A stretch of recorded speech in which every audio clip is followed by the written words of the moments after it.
ఫిలిప్పీలకు రాసిన పత్రికల నుండి కొన్ని సంగతులు జ్ఞాపకం చేయడానికి ఇష్టపడుతూ ఉన్నా. ఫిలిప్పీలకు రాసిన పత్రిక 1వ అధ్యాయం 1వ వచనం.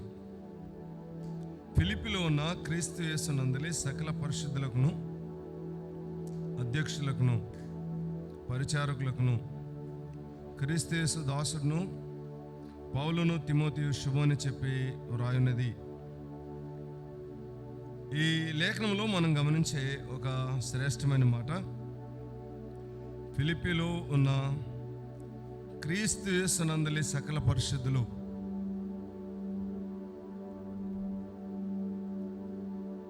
పరలోకం మన నుండి ఆశించేది ఏమంటే, మనల్ని ప్రభు అంగీకరించి తన చేతిలోకి తీసుకొని మనతో చాలా సంతోషంగా ఇష్టపూర్వకంగా ఆయన మాట్లాడాలి అంటే మనకు ఉండాల్సిన ప్రాథమికమైన మొదటి లక్షణం ఏంటి? పరిశుద్ధత, పరిశుద్ధత, పరిశుద్ధత. పరిశుద్ధత లేకపోతే కొన్నిసార్లు చాలా మంచిగా వాక్యం చెప్పే కృపావరాలు ఉంటాయి, మంచిగా పాడే వరాలు కూడా ఉంటాయి. కానీ పరిశుద్ధత విషయంలో మనం లోటు కలిగి ఉంటే, లోపం కలిగి ఉంటే ప్రభు అస్సలు అంగీకరించాడు. ప్రభు అంగీకరించాడు. మనల్ని పరిశుద్ధులుగా చేయడానికి ఆయన పరలోక మహిమను విడిచిపెట్టి భూలోకానికి మానవునిగా ప్రత్యక్షమై కల్వరి శిలువలో తన అమూల్యమైన రక్తాన్ని కార్చి ఆ రక్తదారుల చేత మనల్ని పరిశుద్ధులుగా చేశాడు, పవిత్రులుగా చేశాడు. దేవుని పిల్లలమైన మనం ఈ లేఖనాన్ని మనం జ్ఞాపకం చేసుకుంటూ ఉన్నప్పుడు 4వ అధ్యాయంలో కొన్ని మాటలు ఉన్నాయి. 21, 22 వచనాలు చూడండి. 4వ అధ్యాయం. ప్రతి పరిశుద్ధునికి క్రీస్తు యేసునందు వందనములు చెప్పుడి. నాతో కూడా ఉన్న సహోదరులందరూ మీకు వందనములు చెప్పుచున్నారు. పరిశుద్ధులందరూ, ముఖ్యంగా కైసరు ఇంటి వారిలో ఉన్న పరిశుద్ధులను మీకు వందనములు చెప్పుచున్నారు. చాలా ఆశ్చర్యాన్ని కలిగించిన మాట ఇది. ఇటు మీరు నాగలు చూడు. కైసరు ఇంటిలో ఎవరున్నారు? పరిశుద్ధులు ఉన్నారు. కైసరు ఇంట్లో పరిశుద్ధులు ఉండటం ఏంటి? రాజు ఇల్లు, రాజు ఇంట్లో ఎవరున్నారు? పరిశుద్ధులు ఉన్నారు. ఎక్కువ మంది బైబిల్ పండితులు చెప్పే మాట ఏమంటే, 8 hours డ్యూటీ చేసే సైనికులు పౌలు గారి దగ్గర డ్యూటీ చేసేవాళ్ళు కైసరు ఇంట్లో కూడా డ్యూటీ చేస్తారు. పౌలు గారి దగ్గర వారు నిలిచి పనిచేస్తున్నప్పుడు వారికి సువార్త అందించాడు. సువార్త ద్వారా వారు వెలిగించబడ్డారు. వెలిగించబడిన వారు అదే సువార్తను తీసుకొని వెళ్ళి కైసరు ఇంట్లో చెప్పారు. ఇది ఒక భావన. కొంతమంది పనివారు, అంటే అధికారం కలిగిన పనివారు సువార్త విని వారు తీసుకొని వెళ్ళి అందించారని, మెట్టుకు ఎలాగైనా కైసరింటిలో పరిశుద్ధులు ఉన్నారు, చెరసాల్లో పరిశుద్ధులు ఉన్నారు, పట్టణంలో పరిశుద్ధులు ఉన్నారు. వారు ఎక్కడున్నా ఎవరు? పరిశుద్ధులు. గుర్తుపెట్టుకోండి. అన్నిటికంటే విశ్వాస జీవితంలో కష్టమైంది ఏంటి చెప్పండి? పరిశుద్ధతను కలిగి ఉండటం, అంటే పరిశుద్ధతను కాపాడుకోవటం. పరిశుద్ధులం అవటం అనేది తేలికైన విషయం. కానీ పరిశుద్ధతను కాపాడుకుంటూ జీవించటం అనేది చాలా ప్రయాసతో కూడింది. చూడండి, 1 శరీరంలో, 2 మనసులో, 3 ఆత్మలో, 3 అంతల పరిశుద్ధత మనం కలిగి ఉండాలి. అన్నిటికంటే కష్టమైంది ఎక్కడ చెప్పండి? మీరు మరీ చివరికి వెళ్ళిపోయారు. కొంచెం ముందుకు రండి. ఎక్కడ చెప్పండి? మనసులో పరిశుద్ధతను కాపాడుకుంటూ బ్రతకటం చాలా కష్టమైంది. పైకి బాగానే ఉంటావు, మంచిగా ఉంటావు, కానీ మనసు అంత మంచిగా ఉండదు. దేవుని వాక్యాన్ని మనం జ్ఞాపకం చేసుకుంటూ ఉన్నప్పుడు, పరిశుద్ధులుగా నిన్ను నన్ను చేయటానికి మహిమగల దేవుడైన ఆయన భూలోకానికి ప్రత్యక్షమై తన పరిశుద్ధ రక్తాన్ని కలువరిలో కార్చి ఆ రక్తదారుల్లో మనల్ని పరిశుద్ధులుగా చేశాడు. హెబ్రీయులకు రాసిన పత్రికలో కొన్ని మాటలు జ్ఞాపకం చేస్తా చూడండి. 10వ అధ్యాయం 10వ వచనం.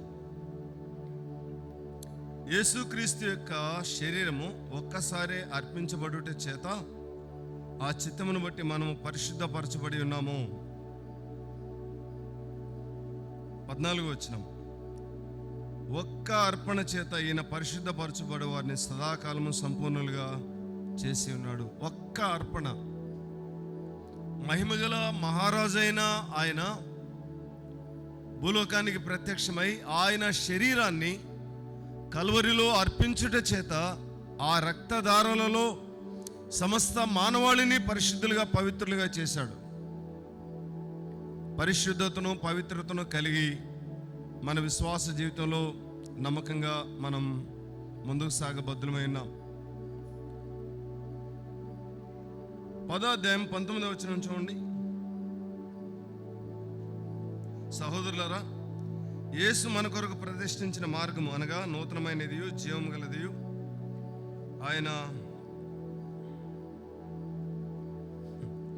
ఆయన శరీరమును తెర ద్వారా ఏర్పరచబడినదైన మార్గము అనగా ఆయన రక్తము వలన పరిశుద్ధ స్థలమునందు ప్రవేశించడం మనకు ధైర్యము కలిగి ఉన్నది. పాపాత్ముడైన మానవుడు పరలోకానికి ప్రవేశించలేకపోవటానికి, దేవునితో సత్సంబంధాన్ని కలిగి అడుగులు వేయటానికి మానవునికి పాపము అడ్డము రాగా, పాపాన్ని పరిహరించి మానవునికి పరలోకాన్ని మహిమను ఆయన అనుగ్రహించడానికి ఆయనే భూలోకానికి దిగివచ్చి తన స్వరక్తము చేత ప్రజలను పరిశుద్ధపరిచాడు. ఈ భాగంలో మనం గమనిస్తున్న మాట ఏంటంటే, ఒక్క అర్పణ చేత. తర్వాత 9వ అధ్యాయం చూడండి, 12వ వచనం. మేకల యొక్కయు కోడెల యొక్క రక్తంతో కాక తన స్వరక్తముతో ఒక్కసారి పరిశుద్ధ స్థలంలో ప్రవేశించను. ఈ ఒక్కసారి అనే మాట లేఖనాల్లో ఈ హెబ్రీ పత్రికలో ఇంకా చాలా స్థలాల్లో చెప్పబడింది. ఒక్కసారి ఆయన అర్పించబడుట చేత మనలను పరిశుద్ధపరిచి పవిత్రపరిచి పరిశుద్ధులుగా ఆయన మనల్ని చేశాడు. సహోదరులరా, ఒక మాట జ్ఞాపకం చేస్తాను. నా మనసులో ఉన్న ఒక మాట 12వ అధ్యాయం 14వ వచనం చూడండి. అందరితో సమాధానమును పరిశుద్ధత కలిగినట్టుకు ప్రయత్నించుడి, పరిశుద్ధత లేకుండా ఎవడును ప్రభువును చూడడు. చూడండి మీరందరూ నాకు చూడండి.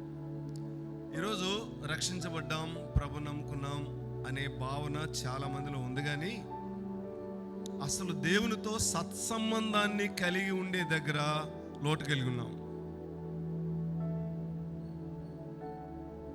మీరు ఫీల్ అవద్దు, కానీ గుణమేం చేసుకొని చెప్పండి, దేవునితో నువ్వు సత్సంబంధాన్ని కలిగి ఉన్నావా? సత్సంబంధాన్ని అంటే సరైన సంబంధాన్ని నువ్వు కలిగి లేవు అంటే లోటు ఎక్కడంటే పరిశుద్ధత విషయంలోనే. పరిశుద్ధత విషయంలో లోటు ఉంటే కష్టమే. సేవకులు కూడా చాలా, సేవకులకేం కొమ్ములు రాలేదు, కానీ సేవకులు కూడా సామాన్య మనుషులే. సేవకులమైన మేము కూడా చాలాసార్లు గింగరాలు తిరగాల్సిన పరిస్థితి ఏర్పడతా ఉంది పరిశుద్ధతను కాపాడుకునే దగ్గర. నేను చెప్తుంది కొంచెం లోతైన విషయం. పరిశుద్ధతను కాపాడుకునే దగ్గర పరలోకానికి అవసరమైంది ఏంటి? పరిశుద్ధత, పరిశుద్ధత, పరిశుద్ధత. పరిశుద్ధత లేకుండా ఎవడు ప్రభువును చూడ్డు. ప్రభువును చూడటం అంటే పరలోకానికి వెళ్ళి ప్రభువును చూడటం కాదు. నువ్వు ఇక్కడ ఉండగానే ప్రభుతో సత్సంబంధాన్ని కలిగి, ప్రభుతో అన్యోన్య సహవాసాన్ని కలిగి జీవించాలి. ఒకసారి చూడండి 12వ వచనం లేక 10వ వచనం చూడండి. 10వ వచనం హెబ్రీయులకు రాసిన పత్రిక 12వ అధ్యాయం 10వ వచనం చూడండి. వారు కొన్ని దినముల మటుకు తమకు ఇష్టం వచ్చినట్లుగా మనల్ని శిక్షించరు, కానీ మనము తన పరిశుద్ధతలో పాలు పొందవాలని మన మేలు కొరకే శిక్షించున్నాడు. మనము తన పరిశుద్ధతలో పాలు పొందాలని ఏం చేస్తా ఉన్నాడు? ఎటువంటి పైకి బాగానే ఉంటాం, అంతా బాగానే ఉంటుంది. కొన్నిసార్లు అనుకోకుండా కుటుంబాల్లోనికి శ్రమలు అనుమతించబడతాయి, కష్టాలు అనుమతించబడతాయి. ఒక విధంగా చెప్పాలంటే నువ్వు ఏడవబడుతూ ఉంటావు. ఎందుకలా? ఇన్ని శ్రమలు ఎందుకు, ఇన్ని కష్టాలు ఎందుకు? దాని వెనుక దేవునికి ఉన్న ఒకే ఒక ఉద్దేశం ఏంటంటే, నువ్వు పరిశుద్ధతలో లోటు కలిగి ఉన్నావు, లోపాన్ని కలిగి ఉన్నావు. ఏం చేయాలని చెప్పండి? పరిశుద్ధతలో సంపూర్ణులుగా నిన్ను నన్ను చేయాలని దేవుడు ఏం చేస్తాడు? ఇక్కడ వ్రాయబడిన మాట నాకు కొంచెం ఆశ్చర్యాన్ని కలిగించింది. తనకిష్టం వచ్చినట్లుగా మనల్ని శిక్షిస్తున్నాడు. ఎవరు ఎక్స్పెక్ట్ చేయలేరు. ప్రభు విధించే శిక్షలని ఎవరు ఎక్స్పెక్ట్ చేయలేరు. ఇలా రావచ్చు, ఇలా రావచ్చు, ఇలా రావచ్చు. కొన్నిసార్లు మనం అనుకుంటాం, నేను చేసింది చిన్న తప్పిదమే కదా, ఈ తప్పిదానికి అంత పెద్ద శిక్ష రాదులు అనుకుంటాం. కొన్నిసార్లు తప్పిదం చిన్నదే కానీ వచ్చే శిక్ష మాత్రం చాలా పెద్దదిగా ఉంటుంది. కొన్నిసార్లు పెద్ద తప్పు అన్నట్టుగా మనకు అనిపించింది కానీ వచ్చే శిక్ష చిన్నదిగా ఉంటుంది. తనకిష్టం వచ్చినట్లుగా మనల్ని శిక్షిస్తాడు. ఒకే ఒక్క కారణం ఏంటంటే, మనము తన పరిశుద్ధతలో ఏం కావాలి? పాలు పొందాలి. పరిశుద్ధతలో పాలు పొందాలి. పరిశుద్ధతలో పాలు పొందే అనుభవాన్ని మనం కలిగినప్పుడు ప్రభు మిక్కిలి సంతోషిస్తాడు. పరిశుద్ధులం అయిన తర్వాత ఇంకా రెండో విషయాన్ని జ్ఞాపకం చేస్తా. ఫిలిప్పీ పత్రికలో పరిశుద్ధులం అయిన తర్వాత ఈ ప్రాసెస్లో మనల్ని ముందుకు తీసుకొని వెళ్తూ ఉంటాడు. చాలాసార్లు నీ జీవితంలో ఎప్పుడైనా ఏ సమస్య అయినా వచ్చింది అంటే ఎడ్జోండ్ ఒక్క విషయం ఆలోచన చేయాలి. పరిశుద్ధత విషయంలో నేను ఎక్కడైనా తప్పిపోయానా? నా బ్రతుకులో పరిశుద్ధత విషయంలో ఎక్కడైనా లోటు ఉందా అని వెనక్కి తిరిగి ఆలోచన చేసుకోవాలి.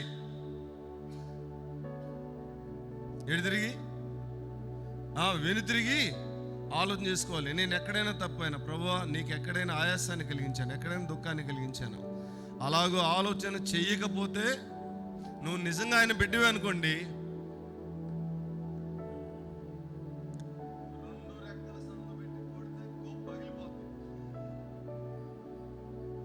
అర్థమైందా? కొడతాడు, కొడితే మామూలుగా ఉండదు. ఇంకా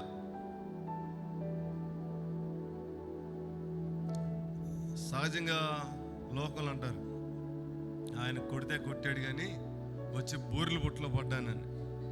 బూర్ల బుట్టలో కాదు పడేది, ఏడ కొడితే ఎక్కడికి వచ్చి పడతావు? పరిశుద్ధతలోకి వచ్చి పడతావు. ఆడ కొడితే ఆఫీస్లోకి వెళ్తున్నావు, లంచం తీసుకునే అవకాశం ఉంది. 2 సంవత్సరాలు చాలా గట్టిగా లంచం తీసుకోలేదు. తర్వాత చిన్నగా జారిపోయావు. అడగవు ఎవరిని, ఇస్తే మాత్రం కాదను. చెప్పండి, ఇది రైటా రాంగా? రైటా రాంగా? రాంగే. లంచం తీసుకోకూడదు.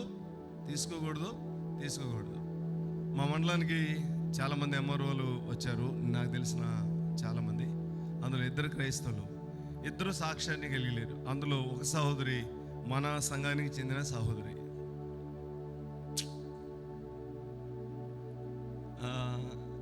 నేను సహోదరులు చెప్పేవాడిని, మన సహోదరయ్యా వెళ్ళండి అంటే మీ సేవా కార్యక్రమాన్ని నడిపిస్తాడు తమ్ముడు. అంటాడు, అన్న నువ్వు ఊరికి అందరు నమ్ముతా ఉన్నా, నీకేం తెలీదు, అస్సలు ఆమె ఎట్లాంటిదో తెలుసా అన్నాడు. నాకు కొంచెం కష్టం అనిపించింది. ఆమె భర్త సంఘ పెద్ద భార్య, ఆమె ప్రభు నమ్ముకుంది, చాలా కాలం ప్రభులో నమ్మకంగా కొనసాగుతుంది ఇప్పటికీ. అంటే కాదన్నా, నోరు తెరిచి అడగదు, ఇస్తే వద్దందు. నోరు తెరిచి అడగదు, ఇస్తే వద్దందు. కట్టలు తీసుకెళ్ళిద్దన్నా, నీకేం తెలుసు? ఎందుకంటే నాకు చెప్పిన సహోదరుడు వాళ్ళ మామగారు అదే ఆఫీసులో రికార్డ్ అసిస్టెంట్. వాళ్ళని వాడుకుంటారు అన్నమాట ఈ కార్యక్రమాలకి. పరిశుద్ధత విషయంలో జాగ్రత్తగా లేకపోతే మానవుడిని ఎక్కువ మిస్ప్రైజ్ చేసేది, అంటే మంత్రముగ్ధుని చేసేది ఏదంటే ధనమే. ధనం విషయంలో నేను చాలా జాగ్రత్త కలిగి ఉండాలి. నేను దాటి వెళ్తున్నాను. ఒకటి, పరిశుద్ధ జీవితాన్ని మనం కలిగి ఉండాలి. పరిశుద్ధత ఏదైనా లోపిస్తే దేవుడు ఖచ్చితంగా ఏం చేస్తాడు చెప్పండి? ఏం చేస్తాడు? నీకు అందదు, నీకు నువ్వు ఆలోచన చేయడానికి కూడా అందదు. ఇది ఎందుకు జరిగింది అని ఒకే ఒక్క విషయం ఆలోచించేయి. నువ్వు రక్షించబడిన దేవుని బిడ్డవే అయితే, ప్రభువా నేను ఎక్కడో తప్పిపోయాను, మాటలో కానీ చూపులో కానీ క్రియల్లో కానీ ఎక్కడో తప్పిపోయాను, దయతో నాకు తెలియచేయనైనా అని అడిగితే ప్రభు కనికరిస్తాడు, ప్రభు కృప చూపిస్తాడు. దాన్ని మీరు గుర్తుపెట్టుకోండి. ఫిలిప్పీ 2:5 చూడండి. ఫిలిప్పీ 2:5, క్రీస్తు యేసును కలిగిన ఈ మనసు మీరును కలిగి ఉండండి. రెండవ విషయం ఏంటంటే, పరిశుద్ధులమైన తర్వాత ప్రభు మనసు కలిగి బ్రతకాలి. ఎట్చోండి ఏం కలిగి బ్రతకాలి? మన మనసు ఎలాంటిది? మన మనసుకి ఆయన మనసుకి భూమికి ఆకాశానికి ఉన్నంత వ్యత్యాసం ఉంది, అవునా కదా? ఇప్పుడు మనం ఏం కావాలి? ఆయన వలే మార్చబడాలి. ఈ లేఖనంలో మనం గమనించే మాట ఏంటంటే 6వ వచనం చూడండి. ఆయన దేవుని స్వరూపము కలిగిన వాడై ఉండి దేవునితో సమానముగా ఉండుట విడిచిపెట్టకూడని భాగ్యమని ఎంచుకొనలేదు, కానీ ఒకటి విడిచిపెట్టాడు. దేవుని స్వరూపాన్ని ఆయన విడిచిపెట్టాడు. రెండవది ఆలోచన చేస్తూ ఉంటే 7వ వచనం, మనుషుని పోలికగా పుట్టి దాసుని స్వరూపము ధరించుకొని తనను తానే రిక్తునిగా చేసుకొనెను. ఆయన మనసు ఏంటంటే దైవ స్వరూపాన్ని విడిచిపెట్టాడు, మానవ స్వరూపాన్ని ధరించాడు. సహోదరులరా, అత్తమామలను చూసే దగ్గర కానీ, కుటుంబాల్లో అన్నదమ్ములను చూసే దగ్గర కానీ, ఎవరికైనా ఇచ్చే దగ్గర కానీ ధారాళంగా ప్రభు మనసు కలిగి ప్రవర్తించడం మనం నేర్చుకుందాం. ఈ విషయంలో మాట్లాడుతుంటే చాలా భయం అవుతుంది. ప్రభువే కనికరించాలి. ప్రభు మనస్సు కలిగి మనం బ్రతకాలి. ఈరోజు సంఘాల్లో ప్రభు మనస్సు కలిగి మనం బ్రతికితే సంఘాలు ఇలా ఉండవని నేను భావిస్తూ ఉన్నాను. ఇప్పుడు మనం ఉన్నట్లుగా ఉండవు. అద్భుతంగా అనేకులతో నింపబడిన కొద్దిమంది అయినా ప్రభు మనసు కలిగి బ్రతుకుతూ ఉన్నప్పుడు ఆశ్చర్యకరమైన కార్యాలను, అద్భుత కార్యాలను లేఖనాల్లో మనం చూడగలం. దేవుని వాక్యాన్ని మనం జ్ఞాపకం చేసుకుంటూ ఉన్నప్పుడు, మరి ఆయన ఆకారమందు మనుషుడిగా కనబడి మరణం పొందినంతగా, శిలువ మరణం పొందినంతగా విధేయత చూపిన వాడై తను తాను తగ్గించుకొనెను. విధేయత చూపిన వాడై తనను తాను తగ్గించుకొనెను. తండ్రికి విధేయత చూపిన కుమారునిగా ప్రభును చూస్తాం. అదే మనసు నీవు నేను కలిగి ఉండాలి. ఇదే మనసు నీవు నేను కలిగి ఉండాలి. మన జీవితాల్లో మనకు ఏది తోస్తే అది చేస్తాం, ఏది మాట్లాడాలనిపిస్తే అది మాట్లాడతాం. అలా కాదు, ప్రభువు మనసు కలిగి మనం మాట్లాడాలి, ప్రవర్తించాలి. ఎప్పుడైనా ఏదైనా ఒక నిర్ణయం తీసుకునేటప్పుడు, కార్యం చేసేటప్పుడు, ఏదైనా మాట్లాడాల్సినప్పుడు ఏడ్చోండి నాకెళ్ళి చూడు, ప్రభువా నువ్వైతే ఎలా మాట్లాడతావు, ఇక్కడ నువ్వైతే ఎలా మాట్లాడతావు. ఒకవేళ ఇతరులతో ఏదైనా సమస్య ఉంది, నువ్వైతే ఎలా ఉంటావు? మౌనంగా ఉంటావు. అప్పగించుకొని ప్రభువు మనస్సు కలిగి మనం జీవిస్తూ ఉన్నప్పుడు దేవుడు కృపను, కనికరాన్ని ఆయన మన జీవితాల్లో విస్తరింపజేస్తాడు. ఈ విషయాలు మనం ఆలోచించాలి. శిలువ మరణం పొందినంతగా విధేయత చూపాడు, ఆయన విధేయత నేర్చుకున్నాడు. ఎబ్రీ పత్రికలో కూడా మనం చూస్తాం, మనకు తెలిసిన భాగాలే. అయితే నా మనసులో ఒక విషయం ఉంది, దాన్ని నేను జ్ఞాపకం చేసి తదుపరి దైవజనులకి సమయాన్ని అప్పగిస్తాను. 3వ అధ్యాయం చూడండి. 3వ అధ్యాయానికి రావాలి.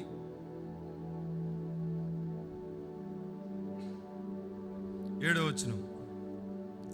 అయినను ఏవేవి నాకు లాభకరములై ఉండెనో వాటన్నిటినీ క్రీస్తు నిమిత్తం నష్టముగా ఎంచుకుంటుని. సేవా జీవితంలో, విశ్వాస జీవితంలో ఈ అనుభవంలోనికి మనం రాగలిగితే, ఏవేవి నాకు లాభకరములేను క్రీస్తు నిమిత్తం వాటిని ఏం చేశాను? నష్టంగా ఎంచుకున్నాను. ఎవరి కొరకు? ఎటువంటి ఎవరి కొరకు? క్రీస్తు నిమిత్తం నష్టంగా ఎంచుకున్నాను. జాగ్రత్తగా వినండి, నేను దీన్ని తర్వాత వివరిస్తాను. మరొక అంశం ఉంది. 18వ వచనం చూడండి. అనేకులు క్రీస్తు శిలువకు శత్రువులుగా నడుచుకొనుచున్నారు. వెనుగుర్చి అనేక పర్యాయములు చెప్పి ఇప్పుడు ఏడ్చుచూ చెప్పుచున్నాను, ఏడుస్తూ చెప్తున్నాను. ఎలా నడుస్తున్నారు? శిలువకు శత్రువులుగా. శిలువకు శత్రువులుగా అంటే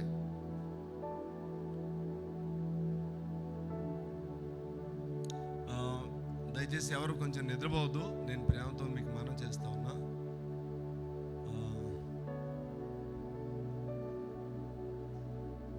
మీరు ఎవరైనా కొంచెం కొద్దిసేపు ఆసక్తి కలిగి ఈ మాటలు వినాలని మనం చేస్తూ ఉన్నాం. దేవుని పిల్లలమైన మనం ఈ సంగతిలో ఆలోచన చేస్తూ ఉన్నప్పుడు, క్రీస్తు శిలువకు శత్రువులుగా నడుచుకునే అనుభవం. 2, క్రీస్తు నిమిత్తం సమస్తాన్ని నష్టంగా ఎంచుకునే అనుభవం. క్రీస్తును సంపాదించుకొని, క్రీస్తు ప్రభుని సంపాదించుకొని ఆయన కొరకు సమస్తాన్ని నష్టంగా ఎంచుకునే అనుభవం ఒకటైతే, సిలువకు శత్రువులుగా నడుచుకునే అనుభవం. సిలువకు శత్రువులుగా నడుచుకోవడం అంటే, నేను దీన్ని వివరించను కానీ కొన్ని మాటలు జ్ఞాపకం చేస్తాను. చూడండి,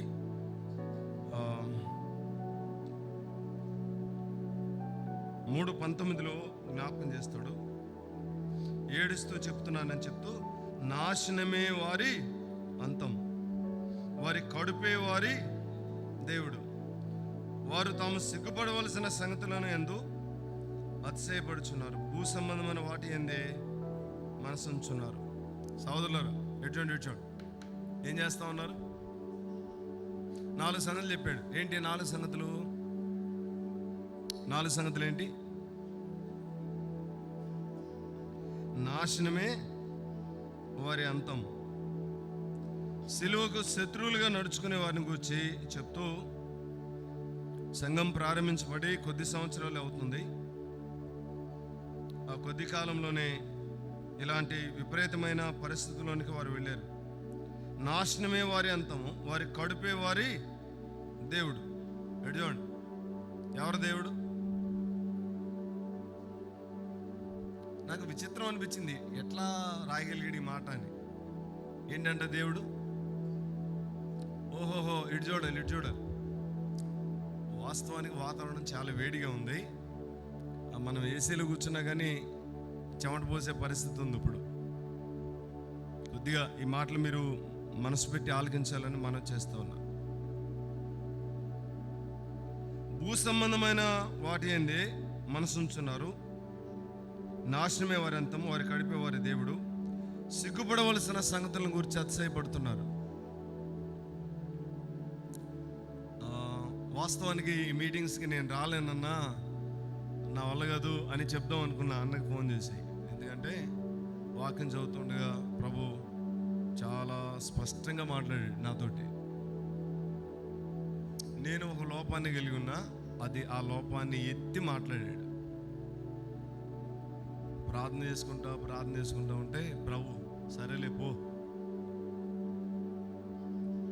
ఇదే నీకు లాస్ట్ ఛాన్స్ అన్నట్టుగా. ఎందుకంటే ప్రభు ఏ సంగతి చెప్పాడో ఆ సంగతికి నేను లోబడాలి. నాతో ఏం చెప్పాడు అనేది ఇప్పుడు నేను మీకు చెప్పలేను. అనేకులు ఎలా ఉన్నారు? భూ సంబంధమైన వాటి యందు మనసు ఉంచుతున్నారు. వారి కడిపే వారి దేవుడు. ప్రభుని నమ్ముకున్నారా? నమ్ముకున్నారు. పౌలు గారు వేదనతో వీరిని గురించి మాట్లాడుతూ, వీరు ఎవరంటే శరీరాన్ని ఆధారం చేసుకొని బ్రతికేవాళ్ళు. ఏం ఆధారం చేసుకొని? ఒక్క మాట మనం వెనక్కి వెళ్దాం. 3వ అధ్యాయం 3వ వచనం. ఎందుకనగా శరీరమును ఆస్పాదము చేసుకొనక దేవుని యొక్క ఆత్మలను ఆరాధించుచు క్రీస్తు యేసునందు అతిశయించిన మనమే సున్నతి ఆచరించేవారము కావాలంటే నేను శరీరమును ఆస్పాదం చేసుకొనవచ్చును, మరి ఎవడైనా శరీరమును ఆస్పాదం చేసుకునేలా నేను మరి ఎక్కువగా చేసుకొనవచ్చును అంటూ చెప్తున్నాడు అనమాట. 8వ దినమున సున్నతి పొందితిని, ఇజ్రాయేలు వంశపు వాడనై, బెన్యామీను గోత్రమును పుట్టి, హెబ్రీల సంతానమై హెబ్రీయుడనై, ధర్మశాస్త్ర విషయంలో పరిసయుడనై, ఆసక్తి విషయము సంఘమును హింసించువాడనై, ధర్మశాస్త్రము వలన నీతి విషయమై అనిందుడనే ఇంటిని, అయినను ఏవేవి నాకు లాభకరములైండును వాటన్నిటినీ క్రీస్తు నిమిత్తం నష్టముగా ఎంచుకుంటుని అంటూ కొంచెం కిందకొచ్చి చెప్తాడు. పెంటతో సమానంగా ఎంచుకున్నాను.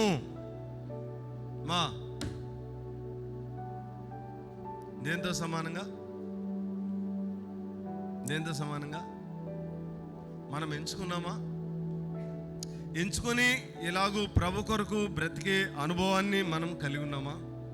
ఇక్కడ 2 విషయాలు ఉన్నాయి. ఒకటి, సిలువకు శత్రువులుగా బ్రతికే అనుభవం.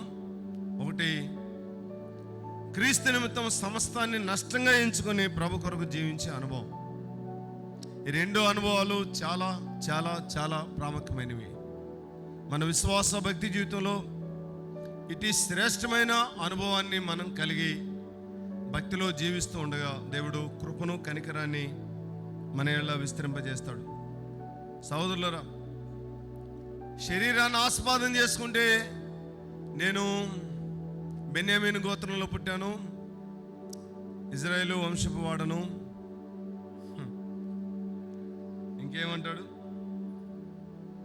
ధర్మశాస్త్రం విషయంలో పరిసయ్యుడును, ఇవన్నీ ఎలా ఎంచుకున్నానంటాడు? చెప్పండి. కొంచెం వినటానికి ఎబ్బెట్టుకుంటుంది. కానీ ఈరోజు రాజ్యం వెళ్తుందేంటి? క్యాస్టిజం. అవునా కాదా? పలానా క్యాస్ట్ వాళ్ళు అంటే ఓ అబ్బా భలే సంబరంగా ఉంటుంది చాలా మందికి. ఏంటంట? ఏం చెప్పండి? వాళ్ళకి రోగం రాదా? మరణం రాదా? ఏడుపు రాదా? వచ్చిద్దా రాదా? మరి ఏంటి గొప్ప?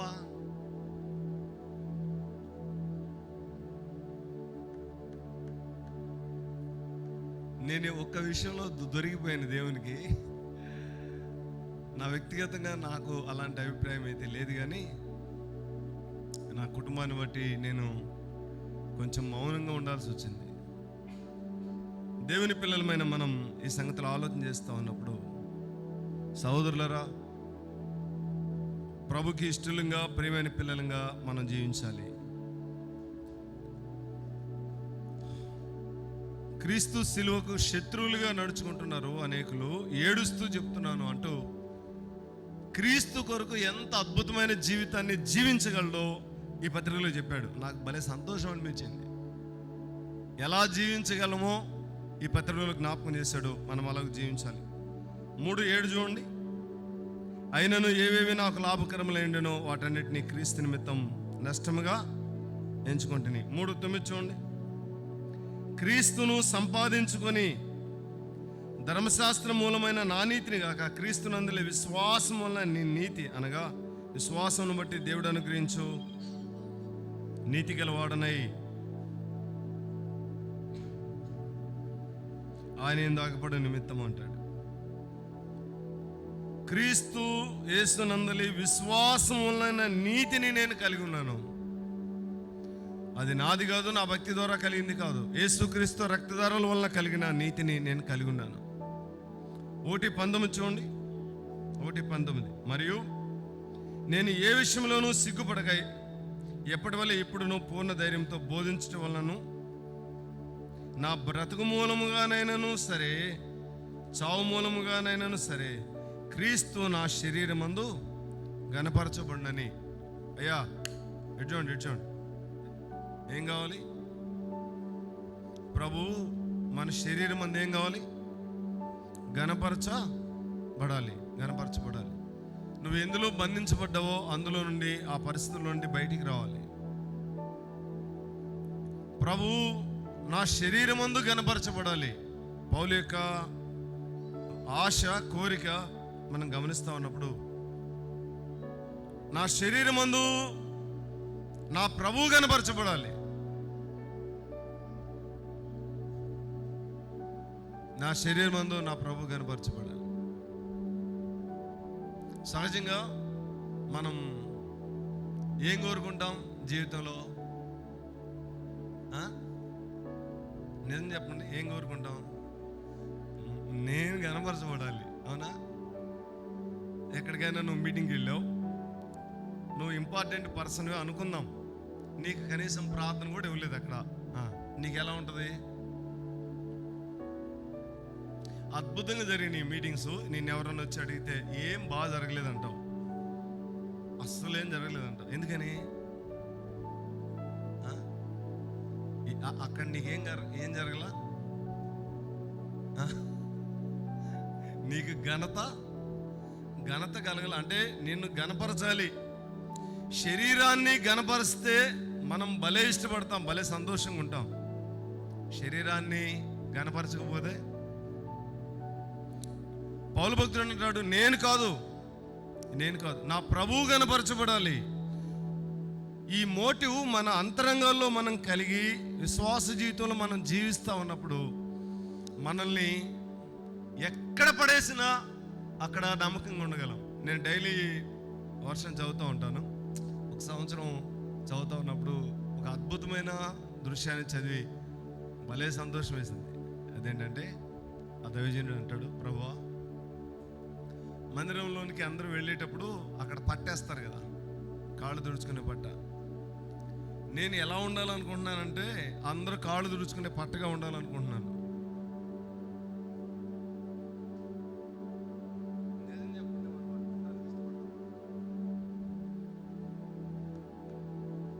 నువ్వు కాళ్ళు తుడుచుకునే పట్టగా ఉండటానికి ఇష్టపడితే దేవుడు నిన్ను అలా ఉంచడు, కానీ దేవుడు నిన్నేం చేయాలో అది చేస్తాడు. ఇక్కడ దేవుని దాసుడు జ్ఞాపకం చేస్తున్న మాట ఏంటంటే, క్రీస్తు నా శరీరమందు గణపరచబడాలి, నా ప్రభువు గణపరచబడాలి. నేను కాదు, నా ప్రభువు గణపరచబడాలి. అంతేకాదు, 1:13 చూడండి. 1:13 ఏలగనగా నా బంధకములు క్రీస్తు నిమిత్తమే కలిగినవని ప్రేతోర్యంలోను సేనలోని వారికి అందరికీ, తక్కిన వారికి అందరికీ స్పష్టమాయను. ప్రభు కొరకు బంధకములను, శ్రమలను అనుభవించే అనుభవం. 1:30 చూడండి. 1:30 క్రీస్తునందు విశ్వాసం ఉంచడం మాత్రమే గాక ఆయన పక్షమున శ్రమపడటయు మీకు అనుగ్రహింపబడెను. నాకు కొంచెం ఇది ఆశ్చర్యం అనిపించింది. ఇటువంటి ఏం అనుగ్రహించబడింది? చాలాసార్లు ఒక విషయం కొరకు ప్రార్థన చేస్తూ ఉంటాం. ప్రార్థన చేసి అయ్యా దేవుడు నన్ను అనుగ్రహించాడయ్యా అంటాం ప్రార్థనకు జవాబు వస్తే. అవునా? ఇక్కడేం అనుగ్రహించాడు? శ్రమలు అనుగ్రహించడం ఏంటి? విశ్వాసకి శ్రమలు అనుగ్రహించడం ఏంటి? శ్రమలను నేను మీకు అనుగ్రహించాను అన్నాడు ప్రభు. దేవుని పిల్లలమైన మనం మన విశ్వాస జీవితంలో శ్రమలను స్వీకరించడానికి సదుద్దేశంతో సిద్ధంగా లేం. నేను సేవకుల విషయమై కూడా చెప్తున్నా, శ్రమలను స్వీకరించడానికి సదుద్దేశంతో మనం లేం. వి నాట్ వెల్ ప్రిపేర్డ్, సిద్ధంగా లేం. కొంచెం శ్రమ వస్తే చాలు అబ్బబ్బబ్బబ్బబ్బా అంటాం. చాలా కష్టాలు, శ్రమల గుండా మనం వెళ్ళలేము. సోదరులారా, ఇజ్రాయేలీలను వాగ్దాన దేశంలోని దేవుడు తీసుకొని వెళుతున్నప్పుడు శ్రమలను కావాలనే దేవుడే అనుమతించాడు, కష్టాలను కావాలని దేవుడే అనుమతించాడు. ఆయన ఆశ ఏంటంటే వారు నా వైపు తిరుగుతారు అనుకున్నాడు, కానీ వారు వెంటనే శ్రమ వస్తే ఎటు తిరిగారు? మీరు సరిగ్గా సమాధానం చెప్పండి. శ్రమలు వస్తే ఎటు తిరిగారు? వెరీ గుడ్ సోదరుడా, నా మనసులో ఉంది కూడా అదే. మోసే వైపు తిరుగుతారేమో, తిరిగి మాట్లాడారు అని చెప్తారేమో అని అనుకున్నాను. అది వాస్తవమే, మోసే వైపు తిరిగింది వాస్తవమే. కానీ వాస్తవంగా వారి అంతరంగంలో ఉందేంటి? ఐగుప్తు. శ్రమలను స్వీకరించే మనసు వారికి లేదు. చేదైన నీళ్ళ దగ్గరికి నడిపించాడు, చేదును స్వీకరించే మనసు వారికి లేదు. చాలా దినాల క్రితం ఒక రాజుగారు తన ముందున్న ద్రాక్ష పళ్ళు తింటూ పక్కన వాళ్ళతో మాట్లాడుతూ ఆ గుత్తిని పక్కనున్న సేవకుడికి ఇచ్చాడట. దీన్ని తీసుకొని తిను అని. అంటే తిననేం చెప్పలేదు, చేతికిస్తే విషయం చెప్పాలనుకున్నాడు. చెప్పేలోపు ఎవరో వచ్చారో మాట్లాడేలోపు ఆయన మొత్తం తినేసాడు. ఈ రాజు అన్నాడు, ఎలా తిన్నావు అవి అన్నాడు. అదేంటి రాజా, మీ చేతిలో నుండి ఎన్నో శ్రేష్టమైన ఫలాలు తిన్నాను, ఇవి తింటాం నాకు కష్టం అనిపించలేదని. కటికి చేదుగా ఉన్నాయి కదయ్యా, ఎలా తిన్నావు అన్నాడు ఆయన. చేదుగా ఉంటే తాను తినకుండా పక్కనున్న దాసునికి ఇచ్చాడు. ఏం చేశాడు? మొత్తం తినేశాడు. ఎలా ఉన్నాయి? చేదుగా ఉన్నాయి. ప్రభు నీకు చేదైన దాన్ని అనుగ్రహిస్తే సంతోషంగా స్వీకరించడానికి ఆర్ యు రెడీ? సిద్ధంగా ఉన్నావా?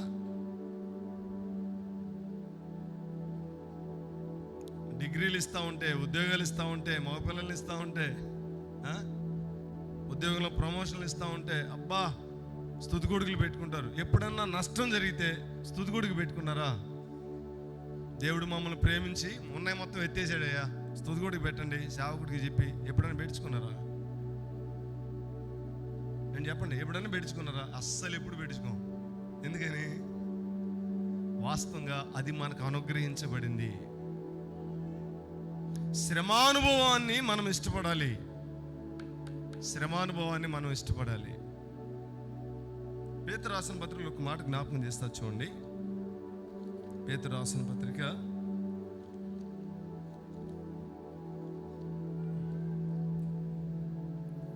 1వ పత్రిక చూడండి, 4వ అధ్యాయం 19వ వచనం. కాబట్టి దేవుని చిత్త ప్రకారము బాధపడేవారు సత్ప్రవర్తన గలవారై నమ్మకమైన సృష్టికర్తకు తమ ఆత్మలను అప్పగించుకొనవలెను. ఇక్కడ రాయబడిన మాట ఏంటంటే, దేవుని చిత్త ప్రకారం బాధపడేవారు. ఎడ్జోండి, నువ్వు బాధపడటం దేవుని చిత్తం. ఎందుకు బాధ పెడతాడు, ఎందుకు బాధకు అప్పగిస్తాడు అంటే నువ్వేం చేయాలి చెప్పండి? ఏం చేయాలి? నీ ఆత్మను ఆయనకి అప్పగించుకోవాలి. ఇక్కడే ఇజ్రాయేలీలు ఫెయిల్ అయింది. వారు అప్పగించుకోలేదు.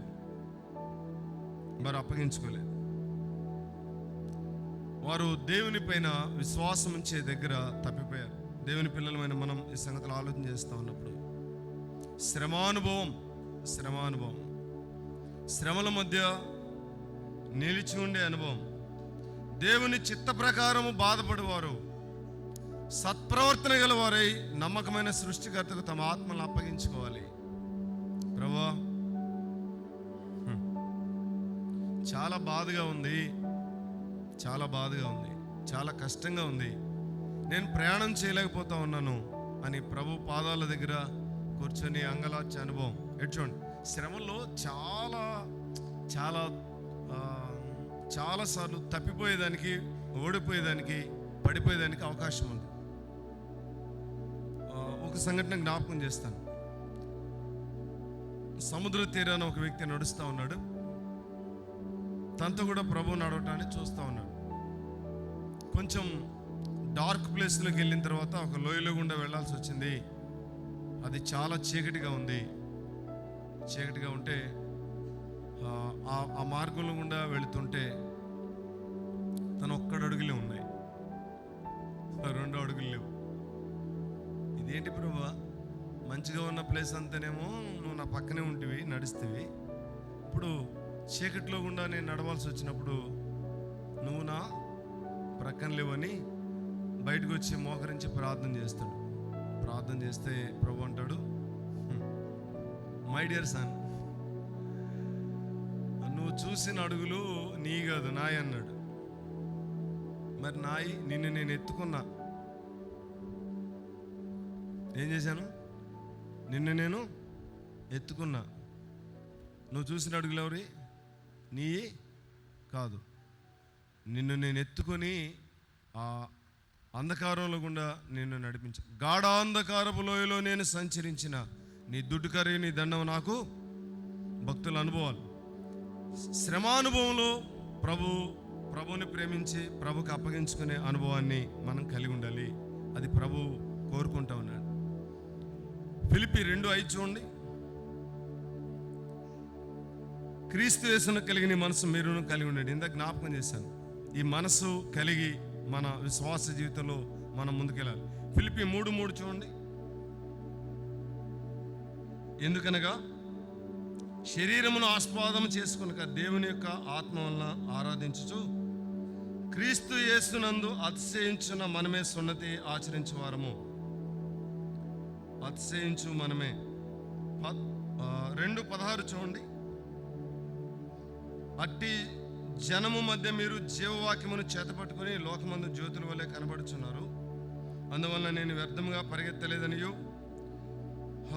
నేను పడిన కష్టము నిష్ప్రయోజనము కాలేదనియు క్రీస్తు దినమున నాకు అతిశయ కారణము కలుగును. ప్రభునందు శ్రమల మధ్య, కష్టాల మధ్య అతిశయించే అనుభవం. ఇడ్చోండి. మంచి ఇల్లు కడితే అతిశయిస్తాం, అవునా? సెంటర్లో ఒక పెద్ద మంచి ఫ్లాట్ ఉందనుకోండి, ఒక 10 సెంట్లో 15 సెంట్లో ఫ్లాట్ ఉంది, చాలా అది కోట్లు పలుకుతుంది. దాన్ని బట్టి కూడా ఏం చేస్తాం? అతిశయిస్తాం. చూడండి, దాన్ని పోయి వాళ్ళందరినీ పిలిచి ఇది మాదే అని చూపిస్తాం. చూడండి, ఇది మాదే, ఈ ఎకరం మాదే. రోడ్డు పక్కనే ఉందనుకోండి, దాన్ని బట్టి మనం అతిశయిస్తాం. అందంగా ఉన్నా అతిశయిస్తాం, బహుగా టాలెంట్స్ ఉన్నా అతిశయిస్తాం. కానీ ఎక్కడ అతిశయించే అనుభవం ఉందా? ప్రభుని బట్టి అతిశయించే అనుభవం. శ్రమల గుండా నువ్వు వెళుతున్నావు, ఇతరులకున్న ఆధిక్యతలు ఏవి నీకు లేవు. అయితే నమ్మకంగా అప్పగించుకొని కొనసాగుతుండగా ప్రభుని కలిగి ఉన్నావు, ప్రభులో సంతోషిస్తూ ఉన్నావు. ప్రభుని బట్టి అతిశయించే అనుభవం ఉందా? లోకంలో వేటిని బట్టైనా అతిశయించే అనుభవం ఉందా? ఇంకా చూడండి, 1:21 నా మట్టుకైతే బ్రతుకుట క్రీస్తే, చావైతే లాభం. ప్రభు కొరకు ఇలాంటి అద్భుతమైన జీవితాన్ని జీవించే అనుభవం, ప్రభు కొరకే బ్రతికే అనుభవం, ప్రభు కొరకు బ్రతికే అనుభవం, ప్రభు కొరకు జీవించే అనుభవం. 1:23 చూడండి. ఈ రెండింటి మధ్య నేను ఇరుకునబడి ఉన్నాను. నేను వెడలిపోయి క్రీస్తుతో కూడా ఉండవలనని నాకు ఆశ ఉన్నది. అది నాకు మరీ మేలు. ప్రభుతో కూడా ఉండాలి, ప్రభుతో కూడా ఉండాలనే ఆశ. సహోదరులారా, ఇటువంటి లోకంలో కష్టాలు శ్రమలు ఉన్నాయి. ఈ కష్టాలు శ్రమల మధ్య ప్రభుతో కూడా ఉండాలి, నేను వెడలిపోయి ప్రభుతో కూడా ఉండాలి అనే ఆశ మనం కలిగి ఉంటే ప్రభు తన కృపను కనికరాన్ని మన యెడల విస్తరింపజేస్తాడు. 3:14 చూడండి. 3:14 సహోదరులారా, 3:14 క్రీస్తు యేసునందు దేవుని ఉన్నతమైన పిలుపునకు కలుగు బహుమానము పొందవలనని గురి ఎద్దుకే పరిగెత్తుచున్నాను. క్రీస్తు యేసునందు ఉన్న బహుమానాన్ని అందుకోవడానికి పరిగెత్తుతున్నాను. ఈ తాత్పర్యం మనం కలిగి ఉన్నామా? ఈ తాత్పర్యాన్ని మనం కలిగి ఉన్నాం. ప్రభు కొరకు పనిచేస్తూ, ప్రభు కొరకు కష్టపడి పనిచేస్తూ, ప్రభు కొరకు జీవిస్తూ ఉండగా నాకు బహుమానం ఉంది, ప్రభు దగ్గర బహుమానం ఉంది, ప్రభు దగ్గర బహుమానం ఉంది, ప్రభు దగ్గర బహుమానం ఉంది. ప్రభు బహుమానం ఇస్తాడు. ఒకసారి ఆఫ్రికా ఖండానికి ఒక సేవకుడు వెళ్ళి కష్టపడి పనిచేసి చాలా సంవత్సరాలు పనిచేసి ఇంగ్లాండ్ వస్తూ ఉన్నాడు. తాను వస్తున్న షిప్లోనే రాజుగారు కూడా వస్తున్నాడు. ఆయన మధ్యలో ఎక్కాడు. రాజుగారు వస్తూ ఉన్నాడు.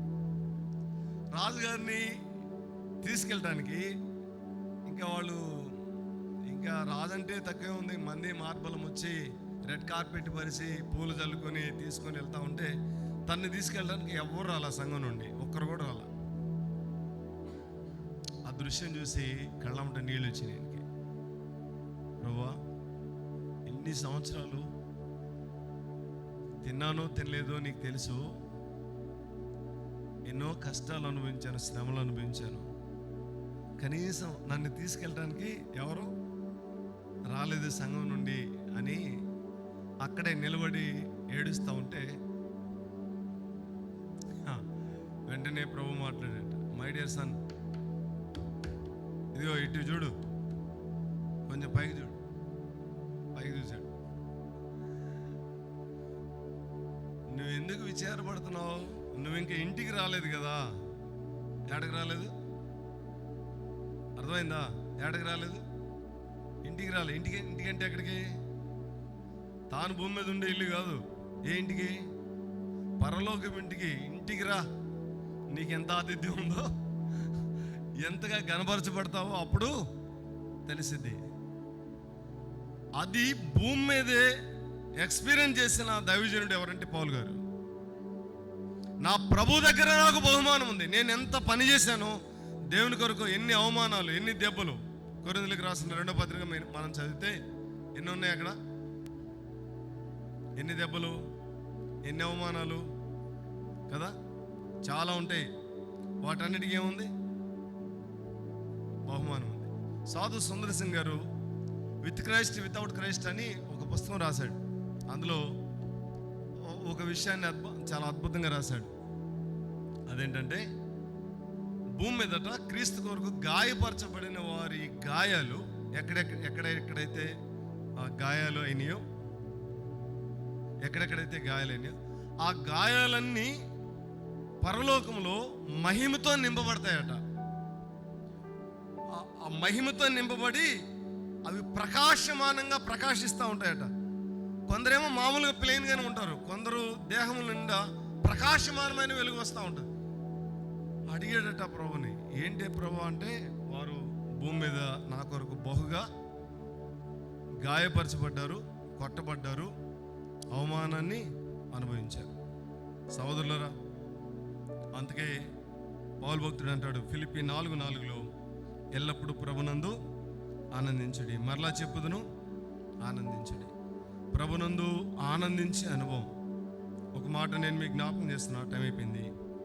అదేంటంటే, శిలువకు శత్రువులుగా నడుస్తున్నావా, లేకపోతే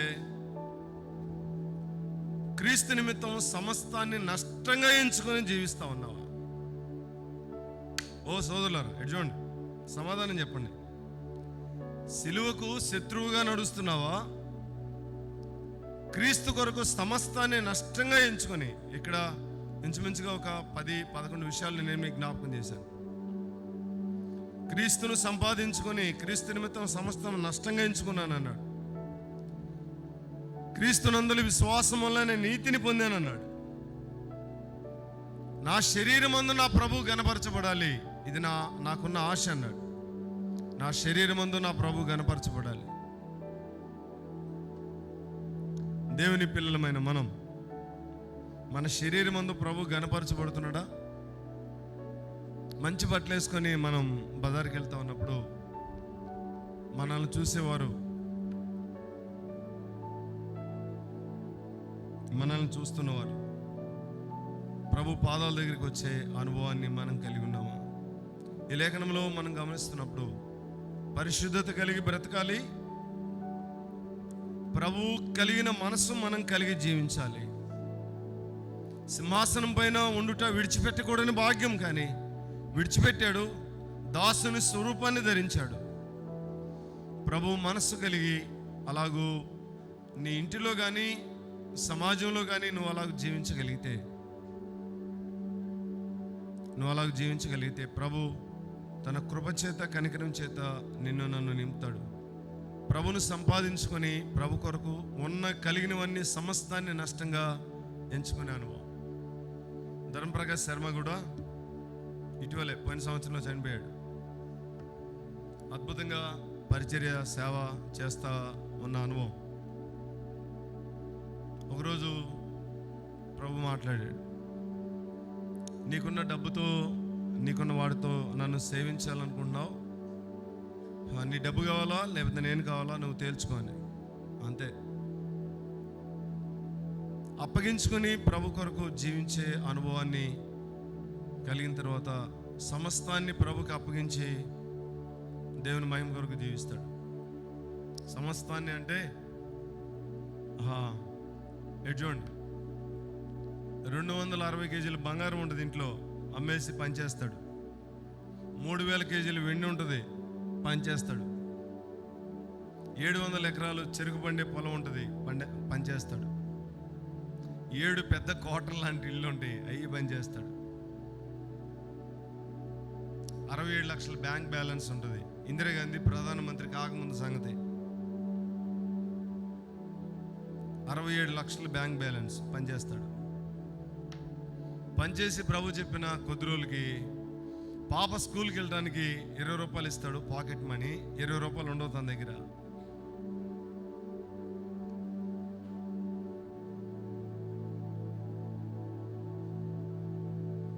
ఆయన చెప్పగలడు, ధర్మప్రకాష్ శర్మ చెప్పగలడు, క్రీస్తు కొరకు నేను సమస్తం నష్టంగా ఎంచుకున్నాను అని చెప్పగలడు. మీరు ఎవ్వరు ఫీల్ అవ్వద్దు, కానీ దశంభాగం వేయటానికి నీకు మాయదారి రోగం. అసలు ఎట్లాంటి వాళ్ళు పాత్రలు కూడా చేయి వేయకండి.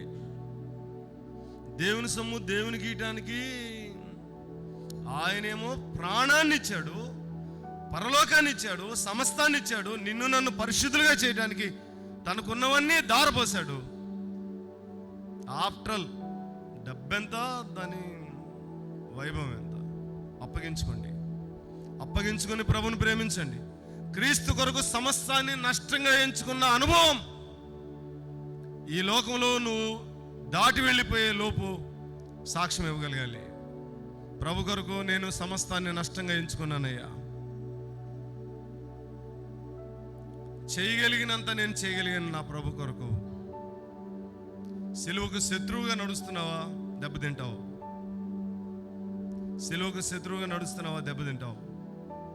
అప్పగించుకోండి, ప్రభు కనికరిస్తాడు. దయగల తండ్రి, మీకు కృతజ్ఞతాస్తుతులు చెల్లిస్తున్నాం. పరిశుద్ధ జీవితాన్ని కలిగి, నీ మనస్సు కలిగి, నీ కొరకు సమస్తాన్ని నష్టంగా ఎంచుకునే అనుభవాన్ని కలిగి బ్రతకటం మా అందరికి నేర్పించమని యేసయ్య పరిశుద్ధ నామమున ప్రార్థన చేసి వేడుకుంటున్నాం తండ్రి.